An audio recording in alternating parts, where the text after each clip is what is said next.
Massive news just came on through stating that inflation is starting to work itself back on up. Now, this is a massive shock to investors and Wall Street. We just went through 7 rate hikes in 2022, and as promised, Jerome Powell stated that this was supposed to lead towards a soft landing.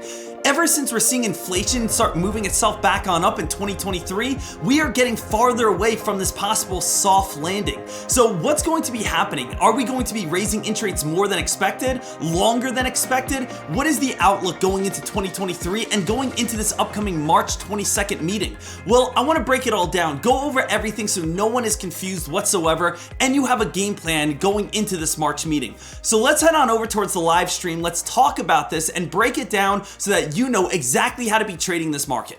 March is going to be the deciding factor of which way the S&P 500 is going to be moving for the next 3 to 4 months. And the reason why I say that is because March's rate hikes is going to be a historical moment. Either we are going to do 0.25 rate hikes, which is going to most likely bring the market on up. People are going to say, "Phew, we dodged a bullet on that one," or we are going to do 0.5 rate hikes. For anyone that does not know the dates, please write this down right now. We do have going into March, Wednesday, March 22nd, at the time of 2 o'clock. That is when the Federal Reserve is going to release what they are going to be doing with their upcoming rate hikes. At the time of 2:30, Jerome Powell will be speaking about the rate hikes that they do. At this moment, the pressure is on. The pressure is on Jerome Powell. The pressure is on the Federal Reserve. We are seeing inflation start to pop back on up, and now they have to make a very big decision. Are we going to either raise rates 0.5%, which is going to basically say, "Oh my goodness, guys, we're going backwards here. We did 0.25, 0.5, 0.75, 0.75, 0.75, 0.75, then 0.5, then we just did 0.25. If we do 0.5 again, 0.5 rate hikes, we are basically, are we going back up? Is the next one, coming up in May, is that going to be 0.75? Is inflation really getting that bad? We've talked about unemployment's at a 52-year low, not 52-week low, 52-year low, which means everyone has a job, which means everyone's getting money, which means everyone's spending. We're going to be having CPI data coming up within the next week and a half, which is going to give us a great idea of where inflation is currently at. But last month in January has already shown that inflation is starting to move itself back on up. Are we going to allow inflation to be able to move back on up, or is Jerome Powell going to really lay down the hammer and say, "Hey, we're not going to allow this to happen"? So when we take a look over on the S&P 500, we have one magic area that we need to hold above, and that magic area is going to be the price of 393. Remember, how many prices at 393 basically match up perfectly? We do have the downtrend of 2022. 2022, the stock market fell 19.7%. Very big drop in this market. It's all because of hitting these tops, we raised interest rates. Hitting these tops, we raised interest rates. Hitting these tops, we raised interest rates.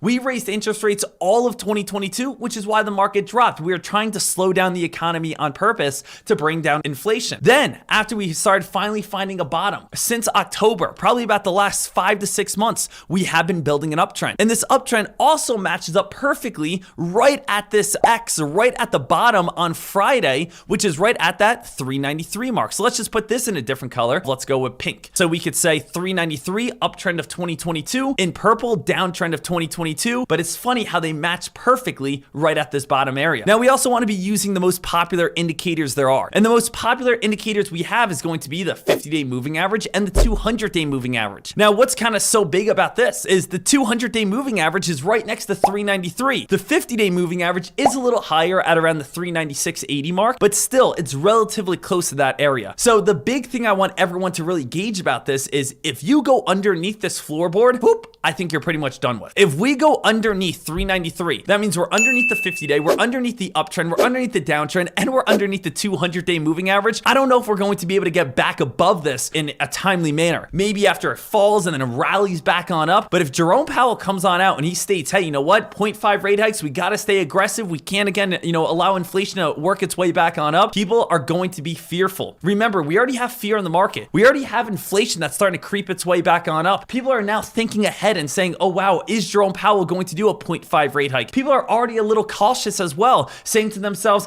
what's going to be happening with the global economic outlook? There's some tension right now with China. There's some tension right now with Russia. That's bringing in some fear as well. So So we are seeing a couple things that are leading towards uncertainty in the market, which is why we've gotten this big drop over the past week and a half now. What do I believe is going to be happening? I believe it's going to be another week of a little bit of consolidation. And what do I mean by that is if we wanted to take a screenshot, we could go ahead, grab this right here, and let's just, take a look at the last week and a half, 2 weeks. What we have been seeing is that was a very big block right here. This big block was consolidating right at the highs, basically saying, are we going to be able to spike or are we going to dump on down? And what we have at this moment is we had consolidation, which actually led to a little bit of a dump. What I honestly believe is going to happen is almost the same exact thing. We're going to build a little bit of a block here. We're going to definitely have some days that we go on up towards around this 13 EMA of 405, 406. And there's going to be some days that we start falling back on down to 394, 395. And we go back on up and then we come back on down. And then we start seeing a nice drop or we see a pop back on up. Now, when would this happen? This is going to happen on a few different occasions.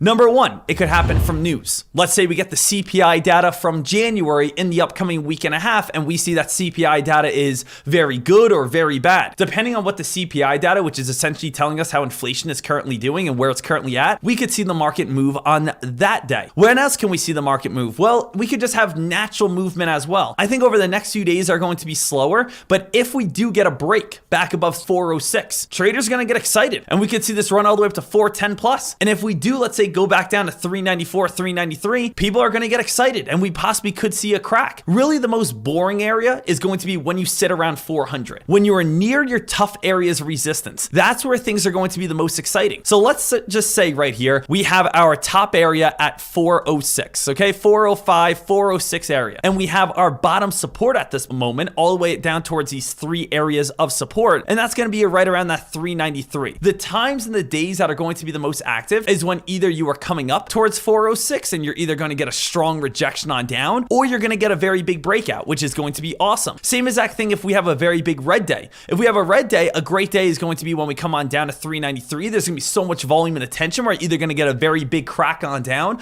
or we're going to see a very big bounce play on up. The most boring days on the S&P 500 is when essentially we are just sitting near 400 and the stock's just doing this, or the ETF is just going up a little, down a little, up a little, down a little, because we don't have any sort of predictability. It could go up slightly, could go down slightly. We want it near the highs for big volume, and we want it near the lows for big volume. We want to avoid just playing in this hocus pocus, fugazi, a whole bunch of middle. Maybe it goes up, maybe it goes down, a whole bunch of fairy dust all over the place, team. We don't need that stuff. We want to make sure that we are getting in near these bottoms. So let's actually switch on over towards this 60-minute time frame so you guys could see a little bit differently about this play and see where some lines may be at on where the market may be heading. We just looked at the S&P 500 and we know as we come on down towards this 393 mark, this is going to be a great bounce area. We can also not only see this 393 area be such a great bounce mark from this bottom bounce over on Friday, we can also see it was a great bottom bounce all the way back here on 1-25.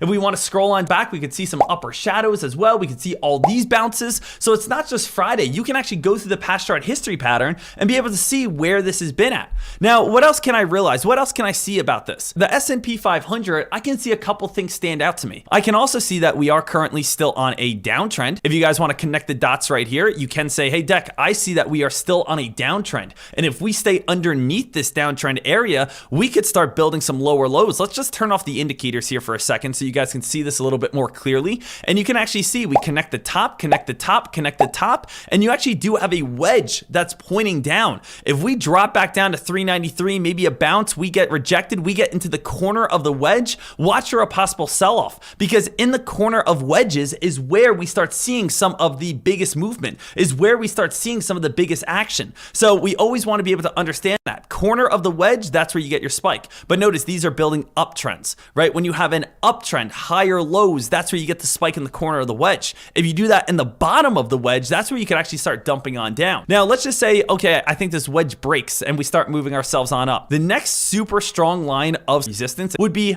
this old bounce area here, this bounce area right here, this bounce area right here, and that's more towards around that 404-ish mark, as you guys can see. So you can see again 404, 404, 404, 404, 404, downtrend break of that, room to run up towards around like that 404.50 mark. So take these things into consideration because this is how you want to be trading the S&P 500. I know this may be a review for some of you guys, but I just want to make sure that everyone understands how to be looking at the S&P 500 because it's not just a whole bunch of red and green squiggly lines here. We could see where downtrends are at, we could see where support's at, we can see where resistance is at, and we can look on the daily chart to be able to understand where our main floor is at that 393 from not only just a bounce play from Friday, but the downtrend of 2022, the uptrend of 2023, and some of the most popular moving averages there are. Then on top of that, we do have Wednesday, March 22nd, Federal Reserve. We do have CPI data coming out in a week and a half. And then we also just want to be watching any sort of breaks. But getting in right around 400 is usually going to be kind of the slowest time unless you're really, again, banking on this downtrend. Other than that, you want to wait for 393s or wait for 404s because that's where you're going to have some of the most movement in the market. And that's where you guys can be able to make the most money.